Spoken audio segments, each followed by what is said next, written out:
ഞാൻ രാമച്ചനെ വിളിച്ചിട്ടുണ്ട്. ഏതോ ചെക്കനെ അയക്കാമെന്നാ പറഞ്ഞത്. കുറച്ച് ദിവസം വീട്ടിൽ പോയി കാലും നീട്ടിയിരുന്ന് റെസ്റ്റ് എടുക്ക്. ഡോക്ടർ പരിശോധിച്ചു പോയതും ബൈസ്റ്റാൻഡർ ബെഡിലിരുന്ന് സരസ്വതിയമ്മയെ നോക്കി തീർത്തും കാര്യഭാവത്തിൽ ശിവ പറഞ്ഞതും സരസ്വതിയമ്മ ഒരക്ഷരം മിണ്ടാതെ അവനെ നോക്കിക്കിടന്നു. യാമിയും കുഞ്ഞോളും അവനെ നോക്കിക്കൊണ്ട് അവിടെ അടുത്ത് തന്നെ നിൽക്കുന്നുണ്ട്. വീട്ടിൽ നിന്ന് ഇറങ്ങിയപ്പോഴുള്ള ദേഷ്യം ഇപ്പോൾ അവനില്ല. ഇങ്ങനെ കുത്തിയിട്ട കുന്തം പോലെ എന്നെ നോക്കി നിൽക്കാതെ ഇവിടെ എവിടെയെങ്കിലും ഇരിക്കടി രണ്ടും. കാറിൽ കയറിയതു മുതൽ ഒരക്ഷരം മിണ്ടാതെ തന്നെയും ഉറ്റുനോക്കി നിൽക്കുന്ന കുഞ്ഞോളെയും യാമിയെയും നോക്കിക്കൊണ്ട് ശിവ ഈർഷ്യത്തോടെ പറഞ്ഞതും കുഞ്ഞോള് വേഗം അവൻ്റെ അടുത്തേക്കിരുന്നു. യാമി പക്ഷേ അവനിൽ നിന്നും മുഖം തിരിച്ച് ജനവാതിൽക്കൽ വഴി പുറത്തേക്ക് നോക്കി പിന്തിരിഞ്ഞു നിൽക്കുകയാണ് ചെയ്തത്. നിന്റെ ഫോണെന്തേ? യാമി ഒന്ന് നോക്കിക്കൊണ്ട് അവൻ കുഞ്ഞോളോട് ചോദിച്ചു. അതിന്നലെ താഴെ വീണേട്ടാ, ഇപ്പോൾ ഓണാവുന്നില്ല. അൻവി മെല്ലെ മറുപടി പറഞ്ഞതും ശിവ അവളെ ഒന്ന് നോക്കിക്കൊണ്ട് അവൻ്റെ പാൻസിൻ്റെ പോക്കറ്റിൽ നിന്നും മൊബൈൽ എടുത്ത് സച്ചുവിൻ്റെ നമ്പറിലേക്ക് വിളിച്ചു. ആ പറയടാ. ആദ്യത്തെ 2 റിങ്ങിൽ തന്നെ സച്ചു കോളെടുത്തു. നീ എവിടെയാ? അവൻ എങ്ങോട്ടോ നടക്കുന്നതായി തോന്നിയതും ശിവ ചോദിച്ചു. ഞാൻ ഹരിദാസ് സാറിനെ കാണാൻ വന്നതാടാ. ഒരു ഡിസ്കഷനുണ്ട്, നീ പറഞ്ഞു. സച്ചു ഫോൺ കാതോട് ചേർത്ത് പിടിച്ച് നീളം വരാന്തയിലൂടെ മുന്നോട്ട് നടന്നുകൊണ്ട് പറഞ്ഞു. അങ്ങനെ പ്രത്യേകിച്ചൊന്നുമില്ല. ഞങ്ങളിവിടെ സിറ്റി ഹോസ്പിറ്റലിലുണ്ട്. സരസുനെയും കൊണ്ട് വന്നതാ. നീയല്ലേ സംസാരിക്കണമെന്ന് പറഞ്ഞത്. അവൾ എൻ്റെ കൂടെയുണ്ട്. അവളുടെ ഫോൺ കംപ്ലൈൻറ്റാ. അവിടുത്തെ കാര്യങ്ങളൊക്കെ കഴിഞ്ഞാൽ ഇത് വഴിങ്ങ് പോരെ. ഇവിടെ ഞങ്ങൾ മാത്രമേ ഉള്ളൂ. ശിവ ഒരു ഒഴുക്കം മാട്ടിൽ പറഞ്ഞതും കുഞ്ഞോളൊരു പിടപ്പോടെ അവനെ നോക്കിയെങ്കിലും ശിവയെ ആ നോട്ടം കണ്ടതായി ഭാവിച്ചില്ല. യാമിയും അവൻ്റെ സംസാരമാണ് ശ്രദ്ധിച്ചത്. അവൻ സ്നേഹിക്കുന്നവരുടെ കാര്യങ്ങളൊക്കെ അത്രയും കരുതലോടെ അവൻ നോക്കും. പക്ഷേ ഒരാളെ സ്നേഹിച്ചു കിട്ടാൻ വലിയ പാടാണ്. അതവൾക്ക് ഈ ദിവസം കൊണ്ട് തന്നെ മനസ്സിലായി. ആ ഹൃദയത്തിലൊരു സ്ഥാനം അത് അവനായി തന്നെ നൽകണം. അല്ലാതെ ആർക്കും പ്രവേശനമില്ലാത്ത വിധം അടച്ചിട്ട ഹൃദയം. ആ ഹൃദയത്തോട് പരിഭവിച്ചിട്ടോ സങ്കടപ്പെട്ടിട്ടോ ദേഷ്യപ്പെട്ടിട്ടോ കാര്യമില്ല. മനുഷ്യൻ്റെ മനസ്സാണ് ആഴമറിയ സാഗരം പോലെ നിഗൂഢമായ മനസ്സ്. പങ്കിട ഇഷ്ടമില്ലാത്ത ഹൃദയത്തെ സ്വതന്ത്രമാക്കണം. അർഹതമില്ലാത്ത സ്ഥാനം കൊതിക്കുന്ന തൻ്റെ ഹൃദയത്തെ തുറങ്കിലടച്ചിട്ടായാലും. ജനൽ വഴി കാണുന്ന റോഡിലേക്കും അതിലൂടെ ചീറിപ്പായുന്ന വാഹനങ്ങളെയും എല്ലാം നോക്കി നിന്നവൾ നിർവികാരമായി ഓർത്തു. ആ വക്കീൽ ചെക്കനെ ഇങ്ങോട്ട് വിളിച്ചു വരുത്താനാ കുഞ്ഞിൻ്റെ ഉദ്ദേശമല്ലേ? സച്ചുവിനോട് സംസാരിച്ച് കോൾ കട്ട് ചെയ്ത് ശിവയെ നോക്കി സരസ്വതി അമ്മ ചോദിച്ചതും ശിവ അവരെ നോക്കി ഒന്ന് ചിരിച്ചുകൊണ്ട് അതേ ഒന്ന് തലയണക്കി. കുഞ്ഞോൾ അവനെ പേടിയോടെ നോക്കി. സരസ്വതി അമ്മ എങ്ങാനും അച്ഛനെ അറിയിച്ചാലോ എന്ന ഭയമാണ് അവളുടെ ഉള്ളിൽ. എന്താ കുഞ്ഞെ വെറുതെ അച്ഛന് ഇഷ്ടമില്ലാത്ത കാര്യങ്ങൾ ചെയ്യുന്നത്? സരസ്വതി അമ്മ അവനെ നോക്കി ദയനീയമായി ചോദിച്ചതും യാമി മെല്ലെ അവർക്ക് നേരെ തിരിഞ്ഞു. സച്ചുവേട്ടനും കുഞ്ഞോളും തമ്മിൽ ഇഷ്ടത്തിലാണെന്ന കാര്യം സരസ്വതിക്ക് അറിയാമോ? അവൾ അതാണ് ചിന്തിച്ചത്. സരസ്വനറിയില്ലേ എനിക്കത് ചെറുപ്പം മുതലേ ശീലമായി പോയെന്ന്? ശിവ ഫോൺ തിരികെ പോക്കറ്റിലേക്ക് തന്നെ ഇട്ടുകൊണ്ട് ചോദിച്ചു. അതെന്തിനാന്നാ ഞാൻ ചോദിച്ചത്. കൂസലില്ലാത്ത അവൻ്റെ നിൽപ്പ് കാണാൻ സരസ്വതി അമ്മ ഒന്നുകൂടെ അവനെ നോക്കി ചോദിച്ചു. ഇപ്പോൾ വേദന സ്വല്പം കുറവുണ്ടല്ലേ? തലയാട്ടിയൊരു ചിരിയോടെ സരസ്വതി അമ്മയെ നോക്കി അവൻ ചോദിക്കെ വേദന കുറഞ്ഞതിൻ്റെ ആ ചൊടിയെന്ന് അവൻ അറിയാമായിരുന്നു. ശിവയുടെ ആ ചോദ്യവും സരസ്വതി അമ്മയുടെ മുഖം വീർപ്പിക്കലും എത്ര ഗൗരവത്തോടെ നിന്നിട്ടും ആ നിമിഷം യാമയുടെ ചുണ്ടിൽ ചെറിയൊരു ചിരി വിരിഞ്ഞുപോയി. അവൾ വേഗം അതാരും കാണാതിരിക്കാൻ വീണ്ടും പിന്തിരിഞ്ഞു നിന്നു. നിങ്ങൾക്ക് കുടിക്കാൻ എന്തേലും വേണോടി? ശിവ കുഞ്ഞോളെ നോക്കി പെട്ടെന്ന് ചോദിച്ചതും കുഞ്ഞോള് നേരെ യാമിയാണ് നോക്കിയത്. ഓയ് മാമി. കുഞ്ഞോളുടെ നോട്ടം പോണത് കാണെ ശിവ അവൾക്ക് നേരെ ഒന്ന് ഒരു താളത്തിൽ വിളിച്ചു. യാമി തിരിഞ്ഞു നോക്കിയില്ല. ശിവമല്ല അവളുടെ അടുത്തേക്ക് ചെന്ന്, മാമി പിണങ്ങിയതാണോ? എന്താ മോന്തയ്ക്കൊരു കനം? യാമിയുടെ അരികെ ചെന്നവൻ ചോദിച്ചതും സരസ്വതിയമ്മ അവരെ രണ്ടാളെയും കണ്ണെടുക്കാതെ നോക്കി. കുഞ്ഞോളുടെ ചുണ്ടിൽ ആ കാഴ്ച കുഞ്ഞൊരു പുഞ്ചിരി വിരിച്ചിട്ടുണ്ട്. യാമി എന്നിട്ടും ഒന്നും മിണ്ടിയില്ല. എന്തോ അരികെ വന്നുള്ള അവൻ്റെ ഈ സംസാരം തന്നെ ഹൃദയത്തെ തരളിതമാക്കുന്നുണ്ട്. കരുതലോ സ്നേഹമോ ഒന്നും ഇല്ലെങ്കിൽ കൂടി അവൻ്റെ ആ സാമീപ്യത്തിൽ അവളുടെ ഹൃദയം വല്ലാതെ നിറഞ്ഞു പോകുന്നത് അവൾ വേദനയോടെ അറിഞ്ഞു. അങ്ങോട്ട് നോക്കി നിൽക്കാൻ അവിടെ നിന്റെ കൂട്ടുകാരനുണ്ടോടി? ഇങ്ങോട്ട് നോക്ക്, ഞാൻ സംസാരിക്കുന്നത് കേട്ടില്ലേ നീ? ശിവ അവളെ തോളിൽ കൈവച്ച് പൊടുന്നനെ അവന് നേർക്ക് തിരിച്ചതും സരസ്വതി അമ്മയുടെ കണ്ണൊന്നും മെഴിഞ്ഞുപോയി. യാമി അവനെ ഉറ്റുനോക്കി നിന്നതല്ലാതെ ഒന്നും പറഞ്ഞില്ല. ഡി മാമി, നിനക്ക് കുടിക്കാൻ വല്ലതും വേണോന്ന്? കണ്ണിലേക്ക് നോക്കി നിൽക്കുന്നവളെ കാണാൻ ശിവ അവളെ നോക്കി ചോദ്യം ഒന്നുകൂടെ ആവർത്തിച്ചു. വേണ്ട. അവനെ നോക്കി മെല്ലെ പറഞ്ഞുകൊണ്ടവൾ നോട്ടം അവനിൽ നിന്നും മറ്റെങ്ങോ മാറ്റി. പിണക്കമൊക്കെ കാളമാമി, അതിനെക്കുറിച്ച് നമുക്ക് സംസാരിക്കാം. ഇപ്പോൾ ഇത് പറ, കുടിക്കാൻ എന്ത് വേണം? ശിവ കഴിവതും സൗമ്യമായി തന്നെ ചോദിച്ചു. കുഞ്ഞോളും സരസ്വതിയമ്മയും അവരെ രണ്ടുപേരെയും തന്നെ നോക്കുകയാണ്. എനിക്കൊന്നും വേണ്ട ശിവ. യാമി അവനെ നോക്കാതെ പറയുന്നതിനൊപ്പം നേരെ ചെന്ന് സരസ്വതിയമ്മയുടെ അടുത്തേക്കിരുന്നു. ശിവ അവളെ രൂക്ഷമായെന്ന് നോക്കി കണ്ണുകൾ ഇറുക്കി അടിച്ച് ദേഷ്യം മടക്കി ഒരു ദീർഘശ്വാസം എടുത്തുകൊണ്ട് നേരെ ഡോർ തുറന്ന് പുറത്തേക്ക് നടന്നു. ആരോടായാലും ഇത്തിരി സോഫ്റ്റായി സംസാരിക്കുക എന്നുള്ളത് ശിവയ്ക്ക് ഇത്തിരി ബുദ്ധിമുട്ടുള്ള കാര്യമാണ് എപ്പോഴും. എന്തെങ്കിലും വേണമെന്ന് പറഞ്ഞൂടായിരുന്നു മോളെ, അവൻ എന്തിനാ പിണക്കിയേ? സരസ്വതിയമ്മ യാമയെ നോക്കി മെല്ലെ ചോദിച്ചു. എനിക്ക് വേണ്ടാഞ്ഞിട്ടമ്മേ. യാമ അവരെ നോക്കി കുഞ്ഞൊരു ചിരിയോടെ പറഞ്ഞതും കുഞ്ഞോൾ അവളെ തന്നെ നോക്കിയിരുന്നു. ശിവ പുറത്തേക്ക് പോയി തിരികെ വന്നത് എല്ലാവർക്കും ഉള്ള ജ്യൂസുമായാണ്. സരസ്വതിയമ്മയ്ക്കും കുഞ്ഞോൾക്കും അവർക്കുള്ള ജ്യൂസ് കയ്യിൽ കൊടുത്തുകൊണ്ട് യാമയ്ക്കുള്ള ജ്യൂസുമായി ശിവ അവൾക്ക് അടുത്തേക്ക് വന്നു. അത് കാണെ കുഞ്ഞോളുടെയും സരസ്വതിയമ്മയുടെയും നോട്ടം പിന്നെയും അവരിലേക്കായി. പിടിക്ക്. ശിവ അവൾക്ക് അടുത്തേക്ക് വന്ന് ജ്യൂസിൻ്റെ ഗ്ലാസ് അവളുടെ കൈത്തുമ്പിൽ തട്ടിച്ചു. എനിക്ക് വേണ്ട. പിടിക്ക്. ശിവ അത് കേട്ടതായി ഭാവിക്കാതെ വീണ്ടും പറഞ്ഞു. കുഞ്ഞോളൊരു നെഞ്ചിരിപ്പോടെ യാമയെ നോക്കി. പിടിക്കടി ഇത്. ശബ്ദമടക്കി ഒരു മുരൾച്ചയോടെ പറഞ്ഞതും യാമി പിടപ്പോടെ അവനെ നോക്കി. ശിവ വല്ലാത്തൊരു ഭാവത്തിൽ അവളെ നോക്കി ചിരിക്കുകയാണ്. പക്ഷെ നോട്ടം അത് അത്രയും രൂക്ഷമായിരുന്നു. അത് വാങ്ങി കുടിക്ക് യാമി, വഴക്ക് വേണ്ട. കുഞ്ഞോൾ വേഗം അവർക്കടുത്തേക്ക് വന്നതും യാമി അവൻ്റെ കണ്ണിലേക്ക് ഒറ്റുനോക്കിക്കൊണ്ട് ഗ്ലാസ് വാങ്ങി. അപ്പോൾ ഞാൻ പറഞ്ഞു വന്നത്, വീട്ടിൽ പോയി ഭർത്താവിൻ്റെ കൂടെ കാല് നീട്ടിയിരുന്നു. ഒരു മാസമെങ്കിലും റെസ്റ്റ് എടുത്തിട്ട് സരസിനി ചിറക്കയിലേക്ക് വന്നാൽ മതി, കേട്ടല്ലോ. യാമി ജ്യൂസ് വാങ്ങിയതും പഴയ അതേ സൗമ്യമായ ഭാവത്തിൽ ശിവ ഓരോ ഓർമ്മപ്പെടുത്തലോടെ സരസ്വതി അമ്മയെ നോക്കി. ഇനിയൊരു മാസമൊന്നും വേണ്ട രുദ്രൻ കുഞ്ഞെ, ഒരാഴ്ച മതി. അത് കഴിഞ്ഞ് ഞാനങ്ങ് വന്നോളാം, സരസ്വതി അമ്മ വല്ലായ്മയോടെ പറഞ്ഞു. അത് വേണ്ടെന്നാണ് സരസ്വ ഞാൻ പറഞ്ഞത്, മനസ്സിലായില്ലേ? ശിവ താളത്തിൽ പറഞ്ഞതും ഇനിയൊന്നും പറഞ്ഞിട്ട് കാര്യമില്ല, ഈ കുരുത്തം കെട്ടവൻ അനുസരിക്കില്ല എന്നൊരു ഭാവത്തിൽ സരസ്വതിയമ്മ ഇരുന്നു. അവിടുന്ന് കുറച്ചു നേരം കഴിഞ്ഞതും രാമച്ചൻ പറഞ്ഞയച്ച പയ്യൻ വന്നിരുന്നു. ഓട്ടോ പിടിച്ച അവൻ വന്നത് എന്ന് കണ്ടതും ശിവ ആ ഓട്ടോയെ പറഞ്ഞുവിട്ട് ഒരു ടാക്സി വിളിച്ച് അതിൻ്റെ കൂലിയും കൊടുത്ത് അവരെ പറഞ്ഞയച്ചു. സച്ചു ഇപ്പോൾ വരും, അവനെ കണ്ടിട്ട് പോകാം, കാറിലേക്ക് കയറിയിരുന്നു. സരസ്വതി അമ്മയും കൊണ്ട് ആ പയ്യൻ പോയതും ശിവ കുഞ്ഞോളെയും യാമയും നോക്കിക്കൊണ്ട് പറഞ്ഞു. കുഞ്ഞോൾ യാമയുടെ കൈ പിടിച്ച് കാർ പാർക്ക് ചെയ്തിടത്തേക്ക് നടന്നു. അപ്പോഴേക്കും തൻ്റെ ഹൃദയത്തിൽ നിറഞ്ഞു തുടങ്ങിയ ആ ഇഷ്ടത്തിലെ ആട്ടിയകറ്റിയ ഹൃദയം ശൂന്യമാക്കാൻ ശ്രമിക്കുകയായിരുന്നു യാമി. തോറ്റുപോകാൻ വേണ്ടി മാത്രമുള്ള പരിശ്രമം. ഞങ്ങളിവിടെ ഹോസ്പിറ്റലിന് പുറത്തുള്ള പാർക്കിംഗ് ഏരിയയിലുണ്ട്. കുറേ നേരം കഴിഞ്ഞതും തങ്ങൾക്കൊപ്പം കാറിലെ കോ ഡ്രൈവർ സീറ്റിലേക്ക് കയറിയിരുന്ന ശിവ റിങ് ചെയ്ത ഫോൺ എടുത്ത് പറഞ്ഞതും സച്ചു ഇവിടെ അടുത്ത് എവിടെയോ എത്തിയിട്ടുണ്ടെന്ന് യാമിക്കും കുഞ്ഞോൾക്കും മനസ്സിലായി. അധികം വൈകിയില്ല. കാർ വന്നതിന് തൊട്ടു പിന്നാലെ തന്നെ സച്ചുവിൻ്റെ ബൈക്ക് അവരുടെ കാറിനരികിൽ വന്ന് നിർത്തി. ബ്ലാക്ക് പാൻറ്റും വൈറ്റ് നിറത്തിലുള്ള ഫുൾ സ്ലീവ് ഷർട്ടുമായിരുന്നു സച്ചുവിൻ്റെ വേഷം. ഇൻസൈഡൊക്കെ ചെയ്ത് ഇന്ന് വരെ യാമി അവനെ കണ്ടിട്ടില്ലാത്തൊരു രൂപത്തിൽ. ഞങ്ങളവിടെ ആ കിഡ്സ് പാർക്കിൽ കാണും, നിങ്ങൾ വരുന്നോ? കുഞ്ഞോൾ ഇരിക്കുന്ന ഭാഗത്തെ ഡോർ തുറന്നുകൊണ്ടവൻ ഹോസ്പിറ്റലിൽ കുട്ടികൾക്കായുള്ള ഒരു ചെറിയ പാർക്കുള്ളത് ചൂണ്ടിക്കാണിച്ചുകൊണ്ട് ചോദിച്ചു. ഇല്ല, നിങ്ങൾ ചെല്ല്. ശിവ അവന് മറുപടി പറഞ്ഞുകൊണ്ട് ഇനിയും ഇറങ്ങാതെ നിൽക്കുന്ന കുഞ്ഞോളെ ഒന്ന് നോക്കി. കണ്ണ് നിറയ്ക്കാതെ നീ ഒന്ന് വാ പൊന്നോ. സച്ചു ബൈക്കിൽ നിന്നിറങ്ങി അൻവിയുടെ കൈ പിടിച്ച് അവളെ പുറത്തേക്ക് ഇറക്കുമ്പോൾ അടുത്തിരിക്കുന്ന യാമിയെ നോക്കി ചിരിയോടെ ഒന്ന് കണ്ണ് ചിമ്മി. അൻവി ഇപ്പോഴും വല്ലായ്മയോടെ ശിവയെ നോക്കി നിൽക്കുകയാണ്. ഒരുമിച്ചൊരു ജീവിതം വേണോ വേണ്ടേ എന്നുള്ളതിൽ ഇന്നൊരു തീരുമാനം എടുത്തിട്ട് ഇങ്ങോട്ട് വന്നാൽ മതി രണ്ടോ. ഏത് തീരുമാനം എടുത്താലും കുഴപ്പമില്ല, പക്ഷേ ഇതായിരിക്കണം അവസാന തീരുമാനം. ചെല്ല്. അവൾ നോക്കുന്നത് കാണെ ശിവ അവളെ നോക്കി അത്രയും കാര്യമായി പറഞ്ഞതും സച്ചു അവളുടെ കയ്യിൽ മുറുകെ പിടിച്ച് മുന്നോട്ട് നടന്നിരുന്നു. കാറിനരികിൽ നിന്നും ദൂരേക്ക് നടന്നു നീങ്ങുന്നവരെ യാമി നിശബ്ദം നോക്കിയിരുന്നു.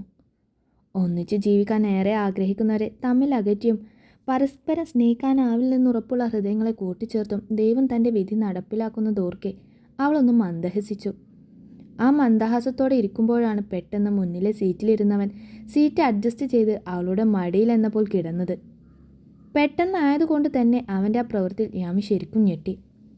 സീറ്റ് ഒരു ബെഡ് പോലെ ഇട്ട് രണ്ട് കൈയും തലയ്ക്ക് പിന്നിലേക്ക് മടക്കി ഒരു തലയിണ പോലെയാക്കി കണ്ണുകൾ അടച്ച് തൻ്റെ മടിയിൽ എന്ന പോലെ അത്രയും അടുത്തങ്ങനെ കിടക്കുന്നത് കാണെ യാമയുടെ കണ്ണുകൾ അവനെ നോക്കാതെ പിടഞ്ഞു മാറി. ഒന്ന് നീങ്ങിയിരിക്കാൻ പോലും കഴിയുന്നില്ലായിരുന്നു അവൾക്ക്. കാറിൽ AC ഓണായിരുന്നിട്ട് കൂടി അവളുടെ മേൽ ചുണ്ടിന് മേലെ വിയർപ്പ് മുത്തുകൾ പൊടിഞ്ഞു. ശിവ ഒന്ന് മാറ്, ഞാൻ അങ്ങോട്ട് നീങ്ങിയിരിക്കട്ടെ. പിടഞ്ഞുയരുന്ന ഹൃദയത്തെ അടക്കി യാമി എങ്ങനെയൊക്കെയോ അവനോട് പറഞ്ഞതും ശിവ മെല്ലെ കണ്ണു തുറന്ന് അവളെ നോക്കി. മാറ്. തന്നെ അവൻ നോക്കുന്നു എന്ന് കണ്ടതും യാമി അവൻ്റെ കണ്ണിലേക്ക് നോക്കി പറഞ്ഞു. സോറി. ശിവ അതേ കിടപ്പ് കിടന്നുകൊണ്ട് തന്നെ അവളോട് പറഞ്ഞതും പരിഭ്രമം മറച്ച അവളുടെ കണ്ണുകൾ അവനെ സംശയത്തോടെ നോക്കി. ഇന്നലെ ഞാനല്പം ബോറായി പോയില്ലേ, അതിനാണ് സോറി പറഞ്ഞത്, ശിവ വ്യക്തമാക്കി. ആ മുഖത്തേക്ക് തന്നെ നോക്കിയിരിക്കാൻ മനസ്സ് കൊതിക്കുന്നത് കണ്ട് യാമി പേടിയോടെ അവനിൽ നിന്നും നോട്ടം മാറ്റി. എൻ്റെ മാമി, നീ ഇങ്ങനെ മോന്ത വീർപ്പിക്കാതെ. നമ്മുടെ അവസ്ഥ ഇതായി പോയില്ലേ, അതല്ലേ ഞാൻ അങ്ങനെ പറഞ്ഞ്. ദേ നോക്ക്, നിനക്ക് US പോകാം, ഉറപ്പായും പോകാം.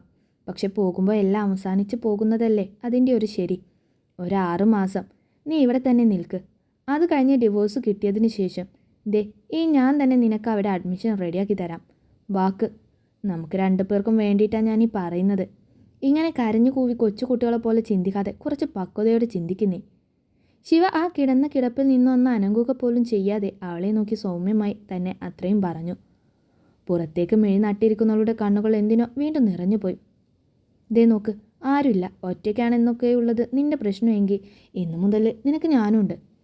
ശിവ ഉറപ്പോടെ പറഞ്ഞതും കവിളിലേക്ക് ഒലിച്ചിറങ്ങിയ കണ്ണുനീരോടെ അവൾ അവനെ നോക്കിപ്പോയി. ആരോടും പറയാൻ കഴിയാതെ നെഞ്ചിൽ അടക്കുന്ന നൊമ്പരങ്ങൾ അവളുടെ അതരങ്ങളിൽ വിതുമ്പലായി നിന്നു. സത്യം, ഒന്നിൻ്റെ പേരിലും ആരുടെ മുന്നിലും നീ തലകുനിക്കണ്ട. നിനക്കവിടെ ഒരു കുറവും ഉണ്ടാവില്ല. ആ പെണ്ണിൻ്റെ ഹൃദയവും അവളുടെ മോഹങ്ങളും ഒന്നും അറിയാതെ അവൻ അവളെ ശക്തമായി വേദനിപ്പിച്ചുകൊണ്ടിരുന്നു. ഇങ്ങനെയൊക്കെ സംഭവിച്ചു പോയില്ലേ, 6 മാസം, അത്രയും നീ ക്ഷമിക്ക്. ശിവ അവളുടെ നിറഞ്ഞൊഴുകുന്ന കണ്ണിലേക്ക് നോക്കി പറഞ്ഞു. യാമി ഒന്നും മിണ്ടില്ല. പകരം 1000 പരിഭവത്തോടെ അവൻ്റെ കണ്ണുകളിലേക്ക് ഉറ്റുനോക്കി. ഇതിൽ കൂടുതൽ ഇനി അവളെ എന്ത് പറഞ്ഞ് സമാധാനിപ്പിക്കുമെന്നറിയാതെ ശിവയും അവളെ നോക്കി. പഠിക്കാനെങ്കിൽ ഞാൻ ഇവിടെ നിനക്ക് ഇഷ്ടമുള്ള കോളേജിൽ അഡ്മിഷൻ എടുത്തു തരാം, അതുപോലെ. ശിവ മെല്ലെ സീറ്റിൽ ഇരുന്നു കൊണ്ട് ചോദിച്ചതും യാമി അവനെ അങ്ങനെ നോക്കി നിന്നു. സ്നേഹിച്ചില്ലെങ്കിൽ പോലും അവൻ ഇന്ന് തന്നോട് പറഞ്ഞ വാക്കുകൾ അതിന്നേ വരെ തന്നോടാരും പറഞ്ഞിട്ടില്ല. യാമിയുടെ ചുണ്ടിൽ അവനെ നോക്കി നോവോടെ ഒരു പുഞ്ചിരി വിരിഞ്ഞു. താനവനെ വീണ്ടും വീണ്ടും സ്നേഹിച്ചു പോകുന്നു. അതെ, ഈ ലോകത്ത് മറ്റാരേക്കാളും ആത്മാർത്ഥമായി താനവനെ സ്നേഹിക്കും. പിന്നൊരിറ്റ് സ്നേഹം തിരികെ ലഭിക്കാതെ തൻ്റെ ഹൃദയം മരവിക്കും. ഒടുവിൽ മരവിച്ച ഹൃദയമായി യാമി അവൻ്റെ ഈ മെഴുകൾക്ക് മുന്നിൽ നിന്നും ഇതേ പുഞ്ചിരിയോടെ ദൂരേക്ക് മറയും. സ്വപ്നങ്ങളും മോഹങ്ങളും ഇല്ലാതെ ഇനിയൊരു പ്രണയമോ സ്വന്തമോ ബന്ധമോ ഇല്ലാതെ യാമി ഈ ജന്മം ജീവിച്ചു തീർക്കും. കണ്ടോ, ഇത്രയേ ഉള്ളൂ. ഇതിനല്ലേടി മാമി നീ ഇന്നലെ എങ്ങനെ കരഞ്ഞു കൂവിയത്? കണ്ണുനീർ പടർന്നു നിൽക്കുന്ന ആ മുഖത്തൊരു പുഞ്ചിരി വിരിയുന്നത് കണ്ടതും ശിവ ചെറിയൊരു ചിരിയോടെ അവളെ നോക്കി പറഞ്ഞുകൊണ്ട് സീറ്റ് നേരെ ഇട്ടിരുന്നു. യാമി അവനെ നോക്കി കൂടുതൽ മനോഹരമായി പുഞ്ചിരിച്ചു. തൻ്റെ സ്വാതന്ത്ര്യത്തെ പോലും അവന് മുന്നിൽ അടിയറ വെച്ചുകൊണ്ട് അവനെ നോക്കി അത്രയും മനോഹരമായി ചിരിച്ചു. ഓ, സത്യത്തിൽ ഇന്നലെ നിന്റെ പല്ലിൻ്റെ എണ്ണം ഒന്ന് കുറയ്ക്കേണ്ടതായിരുന്നു. പിന്നെ ഞാൻ എന്നെ തന്നെ പറഞ്ഞു മനസ്സിലാക്കിച്ചു. ബുദ്ധിയും ബോധവുമൊക്കെ വൈകിയേ വരത്തുള്ളൂ നിനക്കെന്ന്. ശിവ വലിയൊരു പ്രശ്നം പരിഹരിച്ച സമാധാനത്തോടെ അവളെ നോക്കി പറഞ്ഞു. എൻ്റെ പല്ലിൻ്റെ എണ്ണം കുറയ്ക്കാനൊന്നും നീ ആയിട്ടില്ല. എനിക്കും ഇന്നലെ നല്ല ദേഷ്യം വന്നതാ. പിന്നെ ഞാൻ എൻ്റെ ഒരേ ഒരു ഭർത്താവല്ലേ എന്ന് കരുതിയ അടച്ചു പിടിച്ചതാ, ഇല്ലെങ്കിൽ കാണാമായിരുന്നു. യാമി മുഖമൊന്ന് അമർത്തി തുടച്ചുകൊണ്ട് അവനെ നോക്കി ചെറിയ ചിരിയോടെ പറഞ്ഞു. ഓ, അങ്ങനെ ഭണത്താവാണെന്ന കഴിവൊന്നും എനിക്ക് വേണ്ട മോളെ. ഒരു കാറ്റടിച്ച തെന്നി വീഴുന്ന നീയൊക്കെ ഈ ശിവയ്ക്കിതേ ഈ ചെറുവിലെടുക്കാനുള്ളതേ ഉള്ളൂ. ശിവ അവളെ നോക്കാതെ നേരെയൊരുന്നൊന്ന് തലയാട്ടിലോടെ പറഞ്ഞു. അതൊക്കെ വെറുതെ മോനെ ശിവ. ആനയെ വീഴ്ത്താൻ കേവലം ഒരു ഉറുമ്പ് മതി എന്ന് പറയുന്നത് പോലെ നിന്നെ കൊളിപ്പിച്ച് കിടത്താൻ ഈ യാമി രവീന്ദ്രൻ തന്നെ ധാരാളം. യാമി അവനെ നോക്കി നിറഞ്ഞു വരുന്ന കണ്ണുകൾ വീണ്ടും അമർത്തി തുടച്ചുകൊണ്ട് പറഞ്ഞു. ശിവ അത് ശരിവെച്ച പോലൊരു ചിരിയോടെ തലയാട്ടിയതല്ലാതെ മറ്റൊന്നും പറഞ്ഞില്ല. ഒരിക്കലീ നിമിഷങ്ങളൊക്കെയും തൻ്റെ ഹൃദയത്തെ മുറിവേൽപ്പിക്കുമെന്ന് അറിഞ്ഞിട്ടും അവൾ പുഞ്ചിരിച്ചു. കാരണം പകരം വയ്ക്കാൻ മറ്റൊരാളില്ലാത്ത വിധം അരികിലിരിക്കുന്നവൻ തനിക്കത്രമേൽ പ്രിയപ്പെട്ടവനായി കഴിഞ്ഞിരുന്നു. നാളെ തന്നെ ഞാൻ വന്ന് നിൻ്റെ അച്ഛനെ കണ്ട് സംസാരിച്ചോളാം മനു.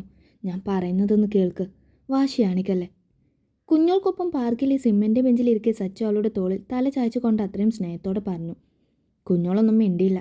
നിറഞ്ഞൊഴുകുന്ന കണ്ണുകളോടെ അവനൊപ്പം മൗനമായി ഇരിക്കുകയാണവൾ. മനസ്സിലപ്പോൾ മുൻപൊരിക്കൽ തങ്ങൾക്കിടയിൽ കഴിഞ്ഞുപോയൊരു നിമിഷമായിരുന്നു. വിവാഹത്തലേന്ന് തൻ്റെ വീട്ടുകാരറിയാതെ അർദ്ധരാത്രിയിൽ അവനെ തേടിച്ചെന്ന് എന്നെ ഉപേക്ഷിക്കല്ലേ സച്ചുച്ച എന്ന് പറഞ്ഞവൻ്റെ നെഞ്ചിൽ വീണ് പൊട്ടിക്കരഞ്ഞ ആ രാത്രി. ജീവനേക്കാൾ ഏറെ സ്നേഹിച്ചിട്ടും മറ്റൊരാളുടെ ഭാര്യയായി ജീവിക്കാൻ തന്നെ പറഞ്ഞു വിട്ടവൻ. അനു, സച്ചുൻ്റെ വിളി കൂടുതൽ ദയനീയമായി. മാപ്പ് പറഞ്ഞില്ലേടി ഞാൻ. അന്ന് എന്താ സംഭവിച്ചതെന്നൊക്കെ ഞാൻ നിന്നോട് പറഞ്ഞില്ലേ? അച്ഛനെയും അമ്മനെയും പാറുവിനെയും കൊലക്ക് കൊടുത്തിട്ട് നമ്മൾ ഒരുമിച്ച ഈ ജന്മം സന്തോഷിക്കാൻ കഴിയൂടെ മോളെ നമുക്ക്? നീ ഇല്ലാതെ എനിക്കൊരു ജീവിതം ഇല്ലെന്ന് ഉറപ്പിച്ചിട്ടാ അന്ന് നിന്നെ തന്ത ശേഖരൻ്റെ ഭീഷണിയിൽ മുന്നിൽ നിന്നെ വിട്ടുകൊടുത്തത്.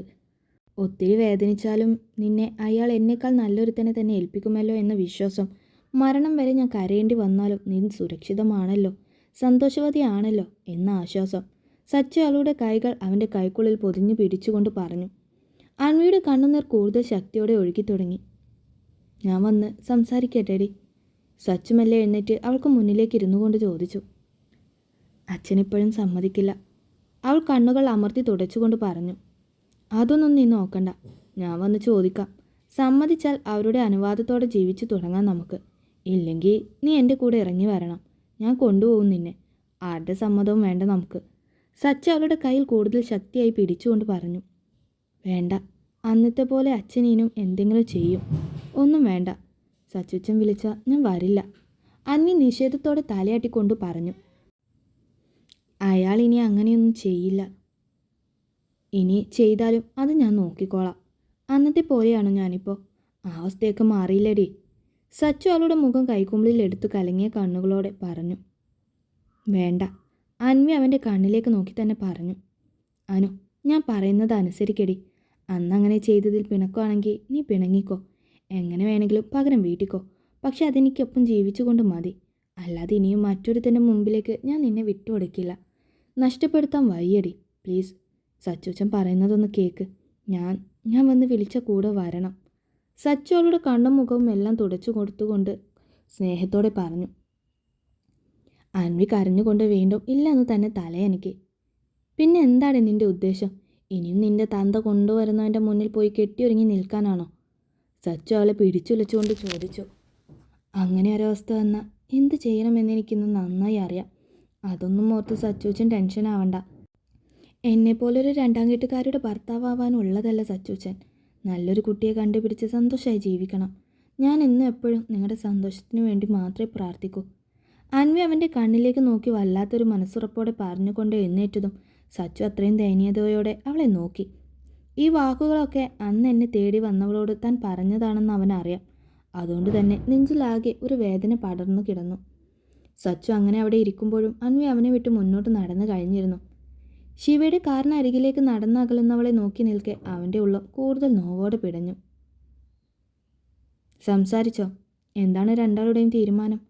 കാറിലേക്ക് കയറി കുഞ്ഞോളെ ഒന്ന് നോക്കി പിന്നെ അവൾക്ക് പിന്നാലെ വന്ന സച്ചുനെ നോക്കിക്കൊണ്ട് ശിവ ഡ്രൈവിംഗ് സീറ്റിലേക്ക് മാറിയിരുന്നു കൊണ്ട് ചോദിച്ചു. ഞാൻ വിളിച്ച അവൾ വരും. സച്ചു കുഞ്ഞോളെ നോക്കി അത്രയും പറഞ്ഞുകൊണ്ട് നേരെ ബൈക്കിലേക്ക് കയറി വണ്ടി സ്റ്റാർട്ട് ചെയ്ത് മുന്നോട്ടെടുത്ത് പോയി. അപ്പം ഇന്നും ഒരു തീരുമാനത്തിൽ രണ്ടാളും എത്തിയില്ല അല്ലേ? സച്ചുൻ്റെ ആ പോക്ക് കാണി ശിവ കുഞ്ഞോളെ ഒന്ന് കടുപ്പിച്ച് നോക്കിക്കൊണ്ട് ചോദിച്ചതും യാമിയും കുഞ്ഞോളെ നോക്കി. കണ്ണുകൾ തുടച്ച് പുറത്തേക്ക് നോക്കിയിരിപ്പാണവർ. കുഞ്ഞോളെ, എനിക്കിനി അച്ഛനെ കൂടുതൽ എതിർക്കാൻ കഴിയില്ല. ഇതുവരെ അച്ഛൻ ആ മറ്റവൻ്റെ കൂടെ പറഞ്ഞയക്കുന്നതാ പറഞ്ഞിരുന്നത്. ഇപ്പോൾ അങ്ങനെയല്ല. എതിർക്കാൻ എൻ്റെ കയ്യിൽ സച്ചു എന്ന ഒറ്റ പേരെ കാരണമായി ഉള്ളൂ. അത് ഓർമ്മ വേണം. ശിവക്കാർ മുന്നോട്ടെടുക്കെ അവളെ നോക്കി ഇത്തിരി ഗൗരവത്തോടെ പറഞ്ഞു. ശരിക്കും ഇവർ തമ്മിൽ എന്താ പ്രശ്നം? യാമി ശിവയെ നോക്കി വലിയ കാര്യമായി സംശയത്തോടെ ചോദിച്ചു. അതെന്നോടല്ല, ദേ അടുത്തിരിക്കുകയല്ലേ അവള്, അങ്ങോട്ട് ചോദിക്കടി. ശിവ അവളെ നോക്കി മുരണ്ടതും യാമിയുടെ കണ്ണുകൾ അവന് നേർക്ക് കൂർത്തു. അല്ലെങ്കിലും പാലം കടക്കോളം മാത്രമേ നാരായണ ജപമുള്ളൂ എന്ന് ഞാൻ ഓർക്കണമായിരുന്നു. നീ പറയണ്ട പോരെ. ശിവ കാര്യം പറയുന്നത് കേൾക്കാൻ മുന്നോട്ടാഞ്ഞിരുന്നവൾ അതേപടി തിരികെ സീറ്റിലേക്ക് തന്നെ ചാഞ്ഞുകൊണ്ട് പുറത്തേക്ക് നോക്കി കെറുവോടെ പറഞ്ഞു.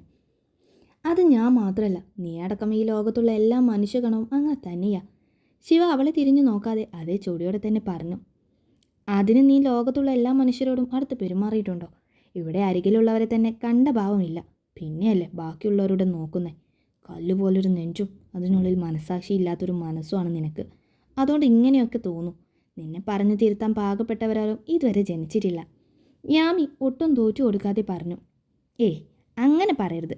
നെഞ്ചിൻ്റെ കട്ടിയും മനസ്സിൻ്റെ ആഴവുമെല്ലാം അറിഞ്ഞ സ്ഥിതിക്ക് മാമിക്ക് എന്നെ പറഞ്ഞു മനസ്സിലാക്കിക്കാൻ കഴിയും. ഒന്ന് ശ്രമിക്കണം പ്ലീസ്. ജോഡിയോടെ ഇരിക്കുന്നവളെ നോക്കി ചെറിഞ്ഞുകൊണ്ട് ഒരു ലോഡ് പുച്ഛത്തോടെ പറഞ്ഞു. ഇത്രയും നേരം വാടിച്ച് താൻ ഈ നാട്ടുകാരിയല്ലെന്ന് പറഞ്ഞിരുന്നവൾ ഇങ്ങനെ ഇരുന്ന് ഏട്ടനോട് യുദ്ധം ചെയ്യുന്നത് കാണെ അവർക്കിടയിലിരുന്ന കുഞ്ഞോള് ശരിക്കും അതിശയിച്ചു പോയി. നീ പോടാ, നിന്നെ നന്നാക്കലല്ല എൻ്റെ ജോലി. യാമി അവനെ നോക്കി ചുണ്ടുകൂട്ടി. അയ്യ, നന്നാക്കാനെന്നും പറഞ്ഞിങ്ങ് വാ പൊന്നുമോള്, ചേട്ടൻ നിന്ന് തരാം, ശിവയും പറഞ്ഞു. യാമി അവനെ നോക്കി ശരിക്കൊന്ന് കൊഞ്ഞനെ കുത്തി മുഖം തിരിച്ചു. പോണ്ടാരം, വാടിച്ചിരുന്നവളെ പോയി സോറിയും പറഞ്ഞും മിണ്ടിച്ച് എന്നെ പറഞ്ഞാൽ മതി. നിൻ്റെ ഒരു ഐഡിയയും എനിക്ക് നല്ലതൊന്നും തരുന്നില്ലല്ലോടാ തെണ്ടി വക്കീലേ. ശിവ ചുണ്ടിനെ അടിയിലിട്ട് പിറുപിറുത്തു പോയി. കുഞ്ഞോള് രണ്ടുപേരും മാറി മാറി നോക്കിയത് എന്താ കഥ എന്നൊരു സംശയത്തോടെ ഇരുന്നു. അവർ തിരികെ വീട്ടിലേക്ക് കയറുമ്പോൾ സിറ്റൗട്ടിൽ തന്നെ രാജശേഖരനും അയാൾക്കൊപ്പം സുഭദ്രാമയും ഇരിക്കുന്നുണ്ടായിരുന്നു. ശിവ കാർ പാർക്ക് ചെയ്തുകൊണ്ട് ആരെയും നോക്കാതെ അകത്തേക്ക് നടന്നു. കുഞ്ഞോളും യാമയും അവന് പിന്നാലെയും. സരസ്വതി കാണിച്ചിട്ട് ഡോക്ടർ എന്തു പറഞ്ഞു? രാജശേഖരൻ ശിവയെ നോക്കി ചോദിച്ചു. ശിവ അച്ഛനെ ഒന്ന് നോക്കിക്കൊണ്ട് കുഞ്ഞോളെ ഒന്ന് തിരിഞ്ഞു നോക്കി. നല്ല റെസ്റ്റ് വേണമെന്നാ പറഞ്ഞച്ചാ. രാമച്ചൻ ഒരു ചെക്കനെ അങ്ങോട്ട് അയച്ചിരുന്നു. അവൻ്റെ കൂടെ വീട്ടിലേക്ക് പോയി സരസ്വതി അമ്മ. 1 മാസം കഴിഞ്ഞിങ്ങ് വന്നാൽ മതിയെന്നാ ഏട്ടൻ പറഞ്ഞേ. അവൻ്റെ ആ നോട്ടം എന്തെന്ന് മനസ്സിലാക്കി കുഞ്ഞോള് വേഗം കാര്യങ്ങൾ പറഞ്ഞു. പക്ഷേ രാജശേഖരൻ്റെ കണ്ണുകൾ അത് തൻ്റെ ചോദ്യത്തിനൊരു മറുപടിയും തരാതെ അകത്തേക്ക് കയറിപ്പോയ ശിവയിലായിരുന്നു. യാമി അത് ശ്രദ്ധിച്ചു. അച്ഛൻ നിന്നോടല്ലേ ശിവ ചോദിച്ചേ, അപ്പോൾ നിനക്ക് മറുപടി പറഞ്ഞാൽ എന്താ? തൻ്റെ ഭർത്താവിൻ്റെ നോട്ടം കാണി അയാളുടെ മനസ്സറിഞ്ഞ പോലെ സുഭദ്രാമ ഇരുന്നിടത്ത് നിന്ന് എണീറ്റ് ശിവയുടെ പിന്നാലെ ചെന്ന് ചോദിച്ചു. സരസുവിന് ഡോക്ടറെ കാണിച്ചിട്ട് ഡോക്ടർ എന്തു പറഞ്ഞു രുദ്ര എന്നാണോ അച്ഛൻ ചോദിച്ചേ? അല്ലല്ലോ, വ്യക്തമായി പറയാത്ത കാര്യം ഊഹിച്ച് പൂരിപ്പിക്കാൻ എനിക്ക് അമ്മയുടെ അത്ര കഴിവില്ല. അവൻ്റെ റൂമിലേക്കുള്ള പടികൾ കയറി അമ്മയുടെ ചോദ്യം കേട്ട് ഒന്ന് നിന്ന് അമ്മയെ തിരിഞ്ഞു നോക്കിക്കൊണ്ട് അവൻ പറഞ്ഞു. അച്ഛനങ്ങനെ. സുഭദ്രേ വേണ്ട. സുഭദ്രാമ വീണ്ടും എന്തോ പറയാൻ വന്നതും ശേഖരൻ അത് തടഞ്ഞു. സുഭദ്രാമ അങ്ങേയറ്റം പരിഭവത്തോടെ ശിവയെ നോക്കി. ഏട്ടാ, അമ്മയുടെ പരിഭവം കണ്ടതായി നടിക്കാതെ മുന്നോട്ട് നടക്കെ മായി തായി നിന്നവനെ വിളിച്ചത് പെട്ടെന്നായിരുന്നു. ശിവ ചോദ്യത്തോടെ അവളെ തിരിഞ്ഞു നോക്കി. ഞങ്ങളെ ആ തേക്കിൻകാടും പുഴയൊക്കെ ഒന്ന് കൊണ്ടുപോയി കാണിച്ചു തരുമോ പ്ലീസ്? നാളെ തിരിച്ചു പോവും, അതാ. ഒത്തിരിയായി കണ്ടിട്ട്. മായ അവൻ്റെ അടുത്തേക്ക് വന്നൊരു കൊഞ്ചലോടെ ചോദിച്ചു. അതിന് ഞാനെന്തിനാടി? കുഞ്ഞോളതാ, അവളെയും കൂട്ടി പോയി എവിടാന്ന് വെച്ചിട്ട് കണ്ടിട്ട് വാ. പിന്നെ പുഴയിലിറങ്ങാൻ നിൽക്കണ്ട, നല്ല അടിയൊഴുക്കുണ്ട്. എങ്ങാനും വലിച്ചു പോയാൽ പോയതാ, പറഞ്ഞില്ലെന്ന് വേണ്ട. ശിവ അവളെ ഒന്ന് ചേർത്ത് പിടിച്ച് പിന്നെ കുഞ്ഞോളെ നോക്കിക്കൊണ്ട് പറഞ്ഞുകൊണ്ട് അവൻ്റെ റൂമിലേക്ക് നടന്നു. മായ്ക്കൊപ്പം തന്നെ ഏറെ പ്രതീക്ഷയോടെ ലിയയും നിൽക്കുന്നുണ്ട്. നമുക്ക് പോവാം കുഞ്ഞോളെ, അമ്മ വരും മുന്നേ പോകാം. മായ ധൃതിയിൽ പടിയിറങ്ങി കുഞ്ഞോളുടെ അരികിലേക്ക് വന്നു. അപ്പച്ചി എങ്ങോട്ടാ പോയേ? കുഞ്ഞോൾ സംശയത്തോടെ ചോദിച്ചു. അമ്മ സുഭാഷ് ഏട്ടൻ്റെ കൂടെ എങ്ങോട്ടോ പോയതാ, നീ വാ. അമ്മ വന്നാൽ പിന്നെ ഇതൊന്നും നടക്കില്ല. ലിയയെ നമ്മുടെ കൂടെ അയക്കേമില്ല. വാ. വായും വല്ലാത്ത തിടുക്കം കൂട്ടി. പോകാം. യാമിയും വാ. ഞാൻ ഈ ഡ്രസ്സൊന്ന് മാറി വേറെ ഏതെങ്കിലും ഇട്ടിട്ട് പെട്ടെന്ന് വരാം. കുഞ്ഞോളൊരു ചിരിയോടെ അവളുടെ റൂമിലേക്ക് നടന്നുകൊണ്ട് പറഞ്ഞതും മായയും അവൾക്കൊപ്പം ചെന്നു. സാറെന്നും വഴക്കുണ്ടാക്കിയെന്ന് മാം പറഞ്ഞല്ലോ, എന്തായിരുന്നു പ്രശ്നം? ലിയ മെല്ലെ യാമിയുടെ അരികിലേക്ക് നിന്ന് സ്വകാര്യമായി ചോദിച്ചു. എവിടെയായിരുന്നു? ലൈവായിട്ട് കാണാമായിരുന്നല്ലോ. സരസ്വതി അമ്മയ്ക്ക് വയ്യാഞ്ഞിട്ട് ഹോസ്പിറ്റലിൽ കൊണ്ടുപോയില്ലെന്ന് പറഞ്ഞ വഴക്കിട്ടെ. യാമി ഒരു ചിരിയോടെ അവളുടെ കാതിൽ പറഞ്ഞു കൊടുത്തു. ആ സർവൻറ്റിന് വേണ്ടിയാണോ വഴക്കിട്ടെ? ലിയ ഒരു അതിശയത്തോടെ യാമിയെ നോക്കി. അമ്മ എടുത്തൊരംഗത്തെ പോലെയാ. യാമി അവളെ നോക്കി പറഞ്ഞുകൊണ്ട് അടുക്കളയിലേക്ക് നടന്നു. ഓ, എന്നിട്ട് ആരെങ്കിലും തല്ലിയോ? ലിയ അവൾക്ക് പിന്നാലെ തന്നെ ചെന്നുകൊണ്ട് ചോദിച്ചു. തല്ലൊന്നുമില്ല, പക്ഷെ കണക്കിന് കേട്ടു. കൂടുതലും കുഞ്ഞോൾക്കാ കേട്ടത്. യാമി ഒരു ഗ്ലാസ് വെള്ളം എടുത്തുകൊണ്ട് പറഞ്ഞു. ആ, അത് മാം പറഞ്ഞു. ലിയ അവളെ ചിരിയോടെ നോക്കി. പെട്ടെന്നാണ് ശിവ അവർക്കിടയിലേക്ക് വന്നത്. അവനെ കണ്ടതും ലിയ ഭയഭക്തി ബഹുമാനത്തോടെ ഭിത്തിയോട് ചേർന്ന് തല കുനിച്ച് നിന്നെങ്കിൽ യാമി അവനെ മൈൻഡ് ചെയ്യാതെ അവളുടെ കയ്യിലുള്ള വെള്ളം കുടിക്കുന്ന ഭാവത്തിൽ നിന്ന് അവനെ നോക്കി. ആശുപത്രിയിൽ പോകുമ്പോഴുള്ള വേഷമല്ല അവനിപ്പോൾ. അത് മാറി ഒരു ബ്ലാക്ക് ഷർട്ടും വെള്ളമുണ്ടും ആയിട്ടുണ്ട്. എന്താടി നോക്കുന്നേ? ശിവ അവളുടെ അടുത്തേക്ക് വന്ന് മറ്റൊരു ഗ്ലാസ് എടുത്ത് പൈപ്പിൽ നിന്ന് വെള്ളം എടുത്തുകൊണ്ട് കണ്ണുരുട്ടി. ചേടാ, ഞാൻ എൻ്റെ കണ്ണുകൊണ്ടല്ലേ നോക്കുന്നേ, അതിന് ശിവയ്ക്കെന്താ? യാമി അവനേക്കാൾ ശക്തമായി കണ്ണുരുട്ടിക്കൊണ്ട് പറഞ്ഞു. കണ്ണ് നിൻ്റേതാണെങ്കിൽ നോക്കുന്നത് എന്നെയല്ലേ? ശിവ ഗ്ലാസ് ചുണ്ടോട് ചേർത്തുകൊണ്ട് ചോദിച്ചു. മുന്നിൽ വന്നിങ്ങനെ പന പോലെ നിന്ന ഞാനല്ല, ആരായാലും നോക്കും. മാറങ്ങോട്ട്. യാമി ചൊടി ഒട്ടും കുറയ്ക്കാതെ മുന്നിൽ നിൽക്കുന്നവനെ ഇടുപ്പ് വെച്ചുകൊണ്ട് തള്ളിക്കൊണ്ട് അടുക്കള കടന്ന് പുറത്തിറങ്ങിയതും ലിയ വല്ലാത്തൊരു അത്ഭുതത്തോടെ അവൾക്ക് പിന്നാലെ ചെന്നു.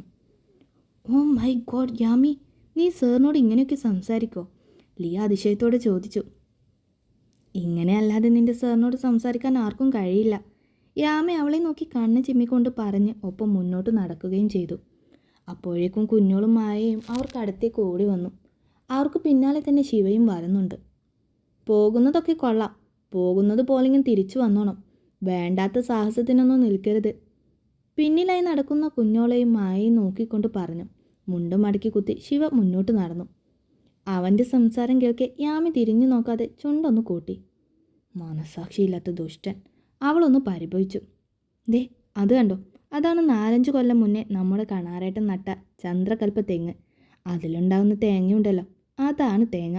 വർഷത്തിൽ 100 തേങ്ങ വെച്ചൊരു തെങ്ങിൽ നിന്ന് കിട്ടും. ആരെങ്കിലും പറമ്പ് വാങ്ങിക്കുമ്പോൾ ഈ ഇനം തെങ്ങ് നോക്കി വേണം വെക്കാൻ കേട്ടോ. ശിവ അങ്ങ് ദൂരേക്ക് ചൂണ്ടിക്കാണിച്ച് വലിയൊരു കാര്യം പോലെ പറഞ്ഞതും യാമയടക്കം 4 പേരും അവൻ ചൂണ്ടിക്കാണിച്ചിടത്തേക്ക് നോക്കിപ്പോയി. അതേ നിമിഷം തന്നെ തെങ്ങും നോക്കി നിൽക്കുന്ന യാമയുടെ ഇടുപ്പിൽ നല്ലൊരു നുള്ളു വെച്ച് കൊടുത്തുകൊണ്ടവൻ അറിയാത്ത ഭാവത്തിൽ മുന്നോട്ട് നടന്നതും യാമ വേദന കാരണം നിന്നിടത്ത് നിന്ന് അറിയാതെ ഒച്ച വെച്ച് തുള്ളിപ്പോയി. എന്താ, എന്ത് പറ്റി? യാമയുടെ കരച്ചിൽ കേട്ട് കുഞ്ഞോളൊരു വെപ്രാളത്തോടെ യാമയുടെ അടുത്തേക്ക് വന്നു. ദുഷ്ടൻ, ഞാനൊന്നും അറിഞ്ഞില്ലേ രാമനാരായണ എന്നൊരു ഭാവത്തിൽ ഒരു ചൂളം വിളിയോടെ മുന്നിൽ നടന്നു പോകുന്നവനെ നോക്കി യാമി ചുണ്ടു കൂർപ്പിച്ചു. എന്തൊരു വേദനയാണ്, ദേഹം നീലിച്ചു കാണും. അവൾ ഉറപ്പിച്ചു. ഏട്ടൻ എന്താ ചെയ്തേ, നുള്ളിയോ? യാമി ഇടുപ്പൊഴിയുന്നത് കാണെ കുഞ്ഞോളൊരു വല്ലായ്മയോട് ചോദിച്ചു. ശിവയ്ക്ക് അങ്ങനെ ഒരു ശീലമുള്ളത് അവൾക്കറിയാം. തന്നെയും അമ്മയെയും സരസ്വതി അമ്മയും വരെ നുള്ളും. അത് പക്ഷേ ഇഷ്ടമില്ലാതെ എന്തെങ്കിലും പറഞ്ഞാലോ ചെയ്താലോ ആണെന്ന് മാത്രം. പക്ഷേ യാമി ഇപ്പോൾ ഏട്ടനെ ഒന്നും പറഞ്ഞില്ലല്ലോ. കുറച്ചു മുമ്പ് യാമിയും ശിവയും തമ്മിൽ അടുക്കളയിൽ നടന്ന സംസാരത്തെക്കുറിച്ച് അറിയാത്തത് അവൾ ഓർത്തു. ഇതിനെ ഞാൻ പകരം വീട്ടും, നോക്കിക്കോ. യാമി കുഞ്ഞോളെ നോക്കി മെല്ലെ വാശിയോടെ പറഞ്ഞു. അവളെന്തെങ്കിലും പറഞ്ഞോടാ? ശിവയെ കണ്ടതും സച്ചു അതാണ് ആദ്യം ചോദിച്ചത്. എന്ത് പറയാൻ, നീയല്ലേ പറഞ്ഞത് നീ വന്ന് വിളിച്ച അവൾ കൂടെ വരുമെന്ന്. ഇനി എന്ത് പറയാൻ? സച്ചുവിൻ്റെ വീട്ടിലെ കോലായിലേക്ക് കയറി ഇരുന്നു കൊണ്ട് ശിവ പറഞ്ഞു. ഞാൻ വിളിച്ചാൽ അവൾ വരാതിരിക്കില്ലടാ, സച്ചു താഴ്ന്നൊരു സ്വരത്തിൽ പറഞ്ഞു. പിന്നെന്തിനാണ് നീ ടെൻഷൻ അടിക്കുന്നത്? ശിവ അവനെ ഉറ്റുനോക്കിക്കൊണ്ട് ചോദിച്ചു. അത് നിനക്ക് പറഞ്ഞാൽ മനസ്സിലാവില്ല. സ്വന്തമെന്ന് കരുതിയവൾ കൈവിട്ടു പോകുമെന്ന് തോന്നുമ്പോഴുള്ള ചങ്കിടിപ്പുണ്ടല്ലോ, 2 കൊല്ലായി ഞാനത് അനുഭവിക്കുന്നത്. സത്യം പറഞ്ഞ എൻ്റെ വേദന കണ്ടിട്ടാടാ മറ്റവനെ ദൈവം അവൾക്ക് ചേരാത്തവനായി പടച്ചത്. സച്ചു നിറഞ്ഞ കണ്ണുകൾ അമർത്തി തുടച്ചുകൊണ്ട് പറഞ്ഞു. ഓ, നീ പറഞ്ഞതൊക്കെ ശരി എന്ന ഭാവത്തിൽ ശിവ ഒന്ന് തലയാട്ടിയിരുന്നു. അവൾ കരയാണോടാ? സച്ചു ഒരു ഇടർച്ചയോടെ ചോദിച്ചു. അല്ല, തേക്കിൻകാട്ടിലേക്ക് പോയിട്ടുണ്ട്. ശിവ അലസമായി പറഞ്ഞതും സച്ചുൻ്റെ കണ്ണുകളിൽ അതിശയമായി. ഓവർ സ്വപ്നം കാണണ്ട. അവളുടെ കൂടെ മായയും ലിയയും പിന്നെ ആ മരയൊന്നും ഉണ്ട്. 4 കൂടെ പുഴ കാണാൻ പോയതാ.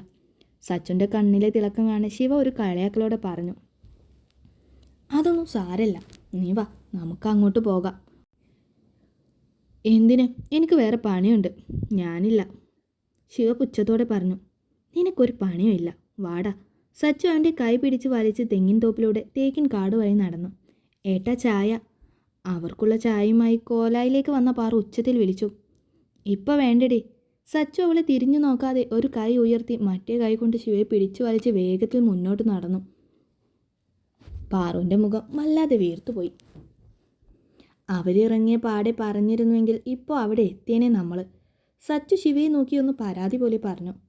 പിന്നെ നീ അങ്ങോട്ട് ചെന്ന അവൾ ഓടി വന്ന് നിന്റെ നെഞ്ചി ചായുന്ന പോലെയാ സംസാരം കേട്ട. ഒരക്ഷരം മിണ്ടാതെ കണ്ണും കണ്ണും നോക്കാനല്ലേ ഇപ്പോഴൊക്കെ പോയാൽ മതി. ശിവ അലസമായി അവനൊപ്പം നടന്നുകൊണ്ട് പറഞ്ഞു. ഷേ, ഇവന്മാനും ഉണ്ടായിരുന്നോ കൂടെ? തേക്കിൻ കാടിറങ്ങി പുഴവക്കിലേക്ക് കടന്നതും അവിടെ നിൽക്കുന്ന അബിയും അജുനെയും കണ്ട് സച്ചു ചടപ്പോടെ ചോദിച്ചു. ഇപ്പോൾ വന്നതാവും, പോരുമ്പോൾ അവർ തനിച്ചായിരുന്നു. ഇനിയിപ്പോൾ നമ്മൾ അങ്ങോട്ട് പോണ്ട. ശിവ അതിലേറെ ഇഷ്ടക്കേടോടെ സച്ചുവിനെ പിടിച്ച് അവരെ കടന്ന് കുറച്ചപ്പുറത്തേക്ക് നടന്നു. തലതെറിയിച്ച് ഇതങ്ങളോട് ഞാൻ പറഞ്ഞതാ പുഴയിലിറങ്ങണ്ടാന്ന്, എന്നിട്ട് ചെയ്യുന്നത് നോക്ക്. പുഴയിലേക്ക് ഇറങ്ങിയ മായയെയും ലിയയെയും അവർക്ക് പേടിക്കായി കൂടെ നിൽക്കുന്ന അബിയെയും നോക്കിക്കൊണ്ട് ശിവ പെറുപെറുത്തു. എൻ്റെ പൊന്നി ഇറങ്ങിയിട്ടില്ല.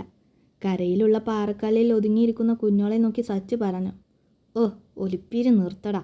അവൾ ഇറങ്ങിയ തിരികെ കയറാൻ കാൽ കാണില്ലെന്ന് അവൾക്കറിയാം, അതാ ഇറങ്ങാത്തത്. കള്ളച്ചിരിയോടെ കുഞ്ഞോളെ നോക്കുന്നവനെ നോക്കി ശിവ ഒരു ഇളിയോടെ പറഞ്ഞു. ഒപ്പം തന്നെ അവരെല്ലാം നിൽക്കുന്നിടത്ത് നിന്ന് കുറച്ച് ദൂരേക്ക് മാറിയുള്ള പാറക്കെട്ടിൽ പോയി ഇരിപ്പും ഉറപ്പിച്ചു. സച്ചു കുഞ്ഞോളെ കണ്ണെടുക്കാതെ നോക്കിയിരുന്നെങ്കിൽ ശിവ ഒരു സിഗരറ്റ് എടുത്ത് പുകച്ച് ചുറ്റുപാടും നോക്കി. ഏട്ടാ. പെട്ടെന്നാണ് കുഞ്ഞോള് സച്ചുനെയും ശിവയെയും കണ്ടത്. അവളൊരു ചിരിയോടെ ഏട്ടനെ നോക്കി കൈ ഉയർത്തി വിളിച്ചതും അവൾക്ക് വേണ്ടി തിരികെ കൈ ഉയർത്തിയത് സച്ചു ആയിരുന്നു. അവന്മാരെന്തേ ഇവിടെ? അജു അബിയെ നോക്കി ഇഷ്ടക്കേടോട് ചോദിച്ചു. അറിയില്ലടാ, വെറുതെ വന്നതാവും. ശിവ ഇരിക്കുന്ന ഭാഗത്തേക്കൊന്ന് നോക്കി കണ്ട അബി പറഞ്ഞു. ഞങ്ങളിങ്ങോട്ട് വന്നത് ശിവയ്ക്കറിയാം അബിയേട്ടാ, തനിച്ചെന്ന് കരുതി വന്നതാവും. യാമി പെട്ടെന്ന് അബിയെ നോക്കി പറഞ്ഞു. ഓ, അങ്ങനെ സ്നേഹം തോന്നി വരാൻ അത് അബിയും ഞാനും ഒന്നും അല്ല എൻ്റെ യാമി, ശിവരുദ്ധാണ്. അജു ഒരു പുച്ഛത്തോടെ യാമിയോട് പറഞ്ഞു. ശിവയ്ക്ക് എല്ലാവരോടും സ്നേഹമൊക്കെ തന്നെയാണ്. യാമി അജുവിനെ നോക്കി വല്ലാത്തൊരു പാവത്തിൽ പറഞ്ഞു. ആ പിന്നെ ഭയങ്കര സ്നേഹമാണ്. വേണേ ഇപ്പോൾ നോക്കിക്കോ, നീ ഈ പുഴയിൽ വീഴുന്നത് കണ്ട അവൻ ഓടി വന്ന് രക്ഷിക്കും, കാണണോ? ശിവയെ പിന്തുണച്ചുള്ള യാമിയുടെ ആ സംസാരം തീരെ പിടിക്കാത്തതുപോലെ അവൻ ഒരു തമാശ രൂപത്തിൽ യാമിയെ പുഴയിലേക്കൊരു തള്ളായിരുന്നു. ഡാ, അവൻ അവളെ തള്ളിയിട്ടടാ. അവർ തമ്മിൽ സംസാരിച്ചതൊന്നും കേട്ടില്ലെങ്കിൽ പോലും അജു യാമിയെ പുഴയിലേക്ക് തള്ളിയിട്ടത് കാണെ സച്ചു ഇരുന്നിടത്ത് നിന്ന് പൊടുന്നനെ എണീറ്റുകൊണ്ട് പറഞ്ഞതും ശിവ തീർത്തും അലസമായി തന്നെ അങ്ങോട്ടേക്കൊന്ന് നോക്കി. എന്ത് പണിയാ അജു കാണിച്ചേ? വെള്ളത്തിലേക്ക് മലർന്നു വീണ യാമി ശ്വാസം കിട്ടാതെ ആഴങ്ങളിലേക്ക് താഴ്ന്നത് കാണെ അഭി ഒരു പിടച്ചിലോടെ അവൾക്കൊപ്പം മുങ്ങി അവളെ പിടിച്ചുയർത്തി എടുത്തുകൊണ്ട് കരയിലേക്ക് വന്നു. അവൾക്ക് മനസ്സിലാവാണ്ടടാ പുകഴ്ത്തി പറഞ്ഞവൻ്റെ സ്വഭാവം. ദേ കണ്ടോ, നീ മുങ്ങി താഴ്ന്നത് കണ്ട് അവൻ്റെ കൂടെയുള്ളവനടക്കം പേടിച്ചു പോയിട്ടും അവൻ ഇരിക്കുന്നത് കണ്ടോ? ചാവുന്നേ പെട്ടെന്ന് ചാവ് എന്നൊരു ഭാവത്തിൽ. അതാണ് അവൻ്റെ സ്വഭാവം. ആകെ നനഞ്ഞു കുളിച്ച് ശ്വാസം കിട്ടാതെ ചുമയ്ക്കുന്ന യാമിയുടെ അരികിലേക്കിരുന്ന് ശിവ ഇരിക്കുന്ന ഭാഗത്തേക്ക് കണ്ണ് കാണിച്ചുകൊണ്ട് അജു പറഞ്ഞതും ചിമ്മയോടെ തന്നെ യാമയും അവനെ നോക്കിപ്പോയി. കുഴപ്പമില്ലല്ലോ യാമി? കുഞ്ഞോള് വന്ന് യാമിയുടെ പുറം മെല്ലെ തട്ടിക്കൊടുത്തുകൊണ്ട് ചോദിച്ചു. യാമിക്ക് ഇതപ്പോടെ ഒന്നും മൂളി. ഈ ചെയ്തത് മോശമായി പോയി അജു. അബി അജുവിനെ നോക്കി ഇഷ്ടക്കേടോടെ പറഞ്ഞു. ഡാ, ഞാനൊരു തമാശയ്ക്ക് ചെയ്തതാ, നമ്മളില്ലേ ഇവിടെ, ആ ധൈര്യത്തിൽ. അബി ദേഷ്യപ്പെടുന്നത് കാണെ അജു അവനെ ചേർത്ത് പിടിച്ചുകൊണ്ട് പറഞ്ഞു. മതി ഇവിടെ നിന്നത്, നമുക്ക് പോകാം. വൈറ്റ് നിറത്തിലുള്ള യാമിയുടെ ചുരിദാർ വെള്ളത്തിൻ്റെ നനത്തിൽ ദേഹത്തൊട്ടിക്കിടക്കെ അവളുടെ ഇന്നവേഴ്സ് എല്ലാം പുറത്തേക്ക് തെളിഞ്ഞു കാണുന്നതിനൊപ്പം ശരീരത്തിൻ്റെ അളവഴകെല്ലാം ഒരു ശില്പം പോലെ വ്യക്തമാവുന്നത് കാണെ കുഞ്ഞോളൊരു തിടക്കത്തോടെ യാമിയെ നിലത്ത് നിന്ന് എഴുന്നേൽപ്പിച്ചു. ഞാൻ പിടിക്കണോ യാമി?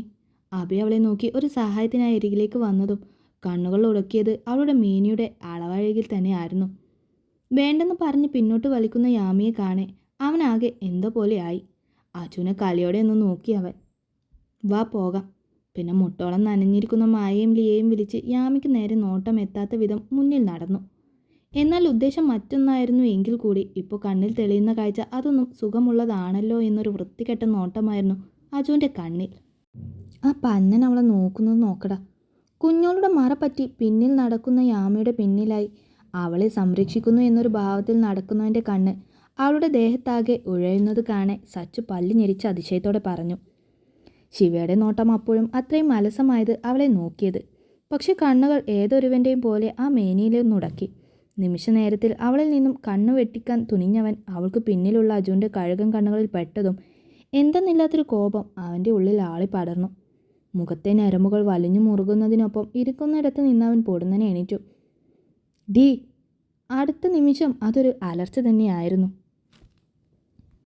മുന്നിൽ നടന്നിരുന്ന അബിയും മായും ലിയയും കുഞ്ഞോളും അടക്കം യാമിയും അജുവും അവൻ്റെ ആ വിളിയിൽ മുന്നോട്ട് നടക്കാതെ നിന്നുപോയി. തന്നെയാണ് അവൻ വിളിച്ചതെന്നും മനസ്സിലായെങ്കിൽ കൂടി ഇങ്ങനെ അവൻ്റെ മുന്നിൽ നിൽക്കാൻ ആകെ ഒരു നാണക്കേട് തോന്നി അവൾ കുഞ്ഞോളെ ദയനീയതയോടെ നോക്കി. കുഞ്ഞോള് വേഗം വന്ന് അവൾക്ക് മുന്നിൽ വന്ന് ഒരു മറയായി നിന്നു. വലിഞ്ഞു മുറുകിയ മുഖത്തോടെ ശിവ യാമിക്കടുത്തേക്ക് വരെ അജു അവൻ പോലും അറിയാതെ ഒരൽപ്പം പിന്നോട്ട് നിന്നുപോയി. നിങ്ങൾ നടന്നോ? യാമിയുടെ തൊട്ടു മുന്നിൽ എത്തിയതും അജുവിനെ അതിരൂക്ഷമായൊരു നോട്ടം നോക്കിക്കൊണ്ടവൻ പറഞ്ഞതും കുഞ്ഞോളെ യാമി അവൾക്ക് മുന്നിൽ നിന്നും മാറാതെ അവിടെ തന്നെ പിടിച്ചു വെച്ചു. എന്തേ, പറഞ്ഞത് കേട്ടില്ലേ? ഇനിയും നടക്കാതെ തങ്ങളെ നോക്കി നിൽക്കുന്നവരെ നോക്കി ശിവ അല്പം കൂടെ രൂക്ഷമായി ചോദിച്ചതും കുഞ്ഞോളൊഴികെ മറ്റുള്ളവരെല്ലാം മുന്നോട്ട് നടന്നു. അബിയും അജുവും ഇടയ്ക്കിടയ്ക്ക് തിരിഞ്ഞു നോക്കിക്കൊണ്ടാണ് മുന്നോട്ട് നടക്കുന്നത്. ശിവ യാമിയെ അത്രയും രൂക്ഷമായി നോക്കുകയാണ്. നോക്കുന്നതിനൊപ്പം അവൻ്റെ കൈകൾ അവൻ ധരിച്ച ഷർട്ടിൻ്റെ ബട്ടൺസ് ഓരോന്നായി അയക്കുന്നത് യാമി ഇടങ്ങണ്ണൽ കണ്ടു. ഹൃദയത്തിൽ വീണ്ടും അവനോടുള്ള പ്രണയം അത്രയും തീവ്രതയായി നിറയുന്നതവൾ അറിഞ്ഞു. കണ്ടവന്മാർക്ക് കാഴ്ചയ്ക്ക് നിന്നു കൊടുക്കാതെ ഇവളെയും കൂട്ടി വേഗം പോകാൻ നോക്ക്. ഷർട്ട് അയച്ച് കുഞ്ഞോളുടെ കയ്യിൽ കൊടുത്തുകൊണ്ടവൻ വല്ലാത്തൊരു ദേഷ്യത്തോടെ പറഞ്ഞതും കുഞ്ഞോൾ വേഗം ആ ഷർട്ടെടുത്ത് യാമിയുടെ ദേഹം പുതച്ചു കൊടുത്തു. പോ. കഴുത്തിന് ചുറ്റും നാക്കുള്ളവൾ ഒരക്ഷരം മിണ്ടാതെ നനഞ്ഞ കോഴിയായി തലയും താഴ്ത്തി നിൽക്കുന്നത് നോക്കിക്കൊണ്ടവൻ ഒന്നുകൂടെ പറഞ്ഞുകൊണ്ട് തിരിച്ച് സച്ചുവിൻ്റെ അടുത്തേക്ക് നടന്നതും യാമിയുടെ ചുണ്ടിൽ അതിമനോഹരമായൊരു പുഞ്ചിരി വിരിഞ്ഞു. വാ വേഗം പോകാം. കുഞ്ഞോള് വേഗം യാമിയുടെ കൈ പിടിച്ച് മുന്നോട്ട് നടന്നു. അല്ലെങ്കിലും സ്വന്തം പെണ്ണിനെ മറ്റൊരുത്തൻ നോക്കി ആസ്വദിക്കുന്നത് ഒരു ഭർത്താവും സഹിക്കില്ല അല്ലേ? അരികെ വന്നിരുന്നവൻ സച്ചുൻ്റെ പോക്കറ്റിൽ നിന്നും ഒരു സിഗരറ്റ് എടുത്ത് വലിക്കുന്നത് കള്ള കണ്ണിട്ട് നോക്കിക്കൊണ്ട് സച്ചു സ്വാഭാവിക ഭാവത്തിൽ ചോദിച്ചു. കുഞ്ഞോൾക്കൊപ്പം ദൂരേക്ക് നടന്നകലുന്നവളെ ഒന്ന് നോക്കി ശിവ മെല്ലെ മൂളി. പിന്നെ എന്തോ ഓർമ്മ വന്ന പോലെ സച്ചുവിനെ ഒന്ന് നോക്കി. കോപ്പാണ്. അവൻ്റെ നടുമ്പുറം നോക്കി ആഞ്ഞു തല്ലിക്കൊണ്ടവൻ കലിയോടെ പറഞ്ഞു. അവളല്ല, ആ പോകുന്നതിൽ ഏതൊരുത്തി ആയാലും ശിവരത്ത് ഇതേ ചെയ്യൂ. അതുകൊണ്ട് എൻ്റെ മുൻ വല്ലാതെ അങ്ങ് തോണ്ടാൻ നിൽക്കണ്ട. സിഗരറ്റ് ചുണ്ടോട് ചേർത്ത് ആഞ്ഞു വലിച്ചുകൊണ്ടവൻ പറഞ്ഞതും സച്ചു വീണ്ടും നിരാശയോടെ ഇരുന്നു. പക്ഷെ എന്തുകൊണ്ടോ ശിവയുടെ കണ്ണുകൾ ഒരിക്കൽ കൂടി ദൂരേക്ക് മറയുന്ന യാമയുടെ രൂപത്തെ ഒന്ന് നോക്കി. ഇതെന്ത് പറ്റിയതാ? ആകെ നനഞ്ഞല്ലോ. നനഞ്ഞു വിറച്ചുകൊണ്ട് വീടിനകത്തേക്ക് കയറിയ യാമയെ കാണി സുഭദ്രാമ്മ ചോദിച്ചു. ഈ അജുവേട്ടൻ്റെ പണി അമ്മായി. സംസാരിച്ച് നിൽക്കുന്നതിനിടെ യാമയെ പിടിച്ച് പുഴയിലേക്ക് ഒരൊറ്റ തള്ള്. മായ സുഭദ്രയെ നോക്കി പരാതി പോലെ പറഞ്ഞു. അജു, എന്ത് പണിയെ കുട്ടി കാണിച്ചേ? ഇപ്പോഴും ചെറിയ കുട്ടികളാണെന്നാണോ നിങ്ങളുടെ വിചാരം? വല്ല ആപത്തും സംഭവിച്ചിരുന്നെങ്കിലോ? മോള് ചെന്ന് വേഷം മാറിവാ. സുഭദ്ര അജുവിനെ ശാസനയോടെ ഒന്ന് നോക്കി. എന്നിട്ട് യാമയോട് പറഞ്ഞതും സുഭദ്രാമ്മയ്ക്ക് പിന്നിൽ നിൽക്കുന്ന രാജശേഖരനെ ഒന്ന് നോക്കിക്കൊണ്ട് യാമി വേഗം റൂമിലേക്ക് നടന്നു. അങ്ങനെ ചോദിക്കാമേ, തീരെ ഒരു വിവരമില്ലാത്ത പണിയാ അവൻ കാണിച്ചത്. അടിമുടി നനഞ്ഞു പോയ അബി അജുവിനെ ഇഷ്ടക്കേടോടെ തന്നെ നോക്കിക്കൊണ്ട് അവൻ്റെ റൂമിലേക്ക് കയറി. ഞാൻ ചുമ്മാ ഒരു തമാശയ്ക്ക് ചെയ്തത് എൻ്റെ വല്യമ്മേ. ഞങ്ങളൊക്കെ അവിടെ അടുത്ത് തന്നെ ഉണ്ടല്ലോ. ആ ധൈര്യത്തിൽ അവൾ വീണപ്പോഴേക്കും അബി അവളെ കരയ്ക്ക് കയറ്റി. കുഴപ്പമൊന്നുമില്ല, ഇതൊക്കെ ഒരു രസമല്ലേ? അജു സുഭദ്രാമയെ ഒന്ന് കെട്ടിപ്പിടിച്ചു കൊണ്ട് പറഞ്ഞു.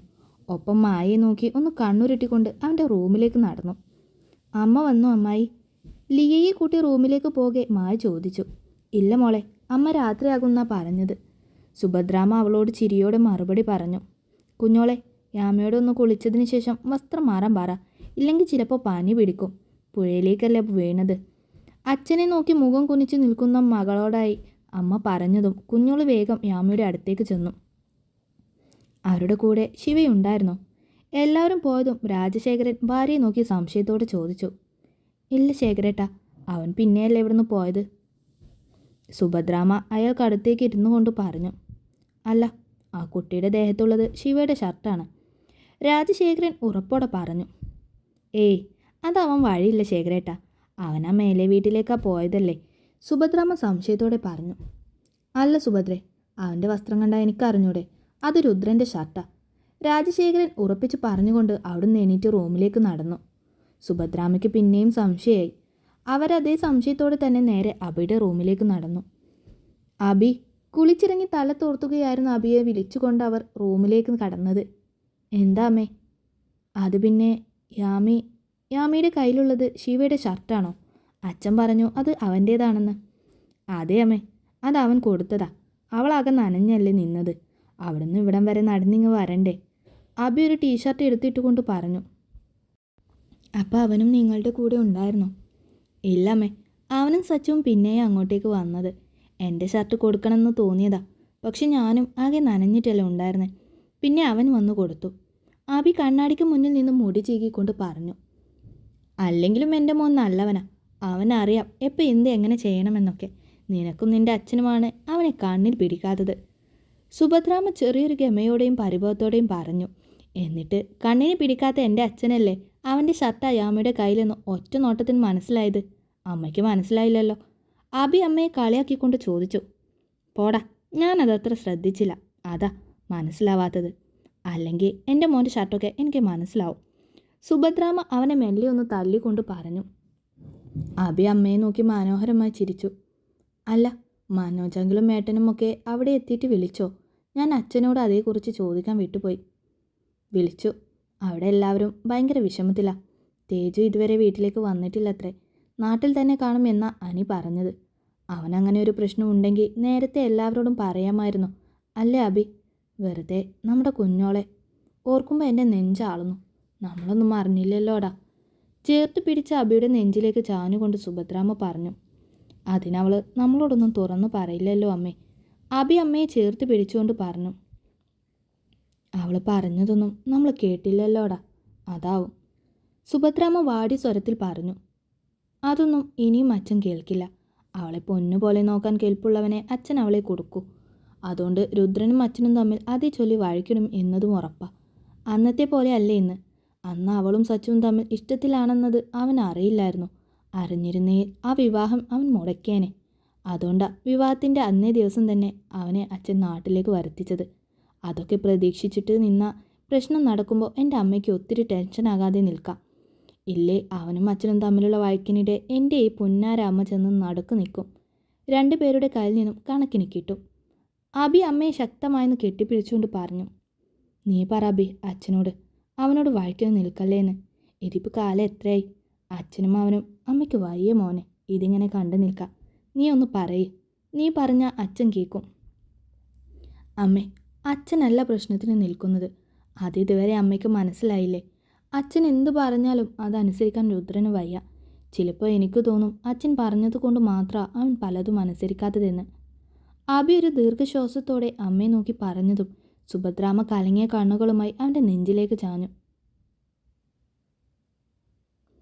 കണ്ടവന് കാഴ്ചയ്ക്ക് നിന്നൊടുക്കാതെ വീട്ടിൽ കയറാൻ നോക്കടി വേഗം. ശിവ അങ്ങനെ ഒന്ന് പറഞ്ഞതു മുതൽ യാമിയുടെ ഹൃദയം വീണ്ടും വീണ്ടും ആ വാക്കുകൾ കേട്ടുകൊണ്ടേയിരുന്നു.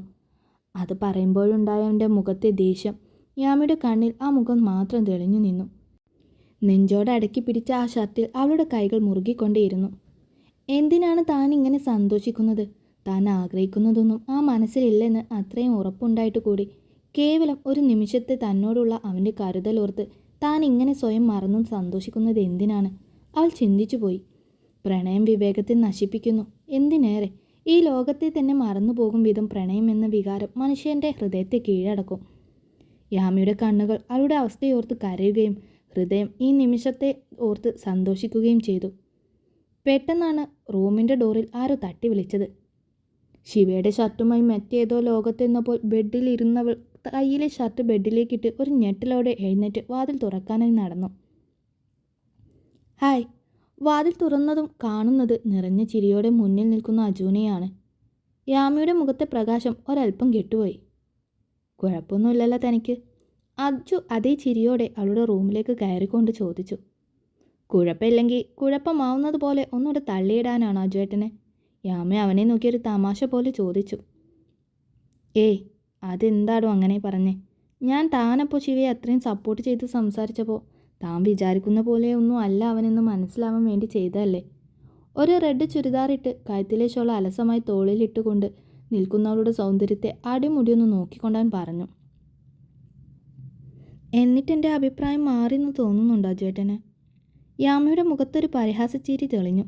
അജുവിൻ്റെ കുറുക്കം കണ്ണുകൾ അത് വ്യക്തമായി കാണുകയും ചെയ്തു. എന്താണ് യാമിക്ക് അങ്ങോട്ടൊരു ചായ്വ്? അജു അവൾക്കടുത്തേക്ക് അല്പം ചേർന്ന് നിന്നുകൊണ്ട് സ്വകാര്യമായി ചോദിച്ചു. എനിക്കങ്ങനെ പ്രത്യേകിച്ച് എങ്ങോട്ടും ഒരു ചായ്വുമില്ല. പക്ഷെ മറ്റുള്ളവർക്ക് മുന്നിൽ നല്ലവനായി നടിക്കുന്നവനെയും നല്ലവനായിട്ടും അങ്ങനെ അല്ലെന്ന് ഭാവിക്കുന്നവനെയും കണ്ട മനസ്സിലാക്കാനുള്ള ബോധം എനിക്കുണ്ട്. യാമി അല്പം അകന്നു നിന്ന് അവിടെ സൈഡ് ടേബിളിലിരുന്ന ഫ്ലവർ വേസിൽ മെല്ലെ തൊട്ട് ആ പൂവിൻ്റെ ഭംഗി നോക്കുന്നത് പോലെ ഭാവിച്ചുകൊണ്ട് പറഞ്ഞു. മാനം കാക്കാൻ ഒരു ഷർട്ടൂരി തന്നതിനാണോ ഇപ്പോൾ ഈ പറഞ്ഞത്? എൻ്റെ യാമി, നിനക്കവനെക്കുറിച്ച് ശരിക്കും അറിയില്ല. നീ കരുതും പോലെ ഒന്നും അല്ല അവൻ്റെ സ്വഭാവം. ഇവിടെ അവൻ്റെ സ്വന്തം അച്ഛനും അമ്മയും തന്നെ കണ്ടില്ലേ, അവൻ്റെ കാര്യങ്ങളിലൊന്നും ഇടപെടാതെ. പിന്നെ ഇന്നത്തെ കാര്യം, അവൻ തന്നില്ലായിരുന്നെങ്കിൽ ഞാൻ എൻ്റെ ഷർട്ടൂരി തരാനിരിക്കുകയായിരുന്നു, അറിയോ? അജു ഒത്തിരി നല്ലവനെ പോലെ അവൾക്ക് മുന്നിൽ നിന്നുകൊണ്ട് പറഞ്ഞു. അവൻ പറഞ്ഞതൊന്നും വിശ്വാസമല്ലെങ്കിൽ കൂടി യാമി ഒരു ചിരിയോടെ അവനെ നോക്കി റൂമിൻ്റെ വാതിലിനോരം ചേർന്നു നിന്നു. താൻ കാരണം ആ വീട്ടിലൊരു പ്രശ്നം ഉണ്ടാവരുതെന്ന് അവൾ ആഗ്രഹിക്കുന്നുണ്ട്. തന്നോടുള്ള ദേഷ്യം കൊണ്ടൊന്നും അല്ലാട്ടോ ഞാൻ തന്നെ തള്ളിയിട്ടെ. എനിക്ക് തന്നെ ഭയങ്കര ഇഷ്ടമാണ്. തള്ളിയിട്ട വിഷമമായെങ്കിൽ സോറി. അജു അവളെ കണ്ടെടുക്കാതെ നോക്കിക്കൊണ്ട് അവളുടെ അടുത്തേക്ക് ചെന്ന് വല്ലാത്തൊരു ഭാവത്തിൽ പറഞ്ഞതും യാമിയുടെ കണ്ണുകൾ അസ്വസ്ഥതയോടെ അവനിൽ നിന്നും നോട്ടം മാറ്റിക്കളഞ്ഞു. നമുക്ക് പിന്നീട് സംസാരിക്കാം. ഇനിയും എന്തൊക്കെയോ സംസാരിക്കാനായി നിന്നവൻ ഒട്ടും പ്രതീക്ഷിക്കാതെ അങ്ങനെ പറഞ്ഞതും യാമി അവനെ സംശയത്തോടെ നോക്കി. അപ്പോഴേക്കും അജു അവളുടെ റൂമിൽ നിന്നും താഴേക്ക് നടന്നിരുന്നു. അവൻ പോയ വഴിയെ തിരിഞ്ഞു നോക്കിയപ്പോൾ കണ്ടു പടികൾ കയറി വരുന്ന ശിവയെ. മുണ്ടും മടക്കി കുത്തി ഇന്നർ ബനിയനും ഇട്ട് പടികൾ കയറി വരുന്നവനെ കാണെ അവളുടെ കണ്ണുകൾ തിളങ്ങി. യാമി ഒന്ന് നോക്കിക്കൊണ്ടവൻ ഭാവഭേദമൊന്നും ഇല്ലാതെ അവൻ്റെ റൂമിലേക്ക് നടന്നു. യാമിയും മെല്ലെ അവന് പിന്നാലെ ചെന്ന് വാതിൽ പടിയിൽ ചാരി നിന്ന് ഒന്ന് തൊണ്ട നേരെയാക്കി. താൻ വന്നതവനെ അറിയിച്ചു. അലമാരയിൽ നിന്നും മറ്റൊരു ഷർട്ട് എടുക്കുന്നതിനിടെ ശിവ അവളെ ഒന്ന് നോക്കി. തിരിഞ്ഞു നോക്കിക്കൊണ്ട് എന്തേ എന്നൊരു ചോദ്യത്തോടെ മോളി.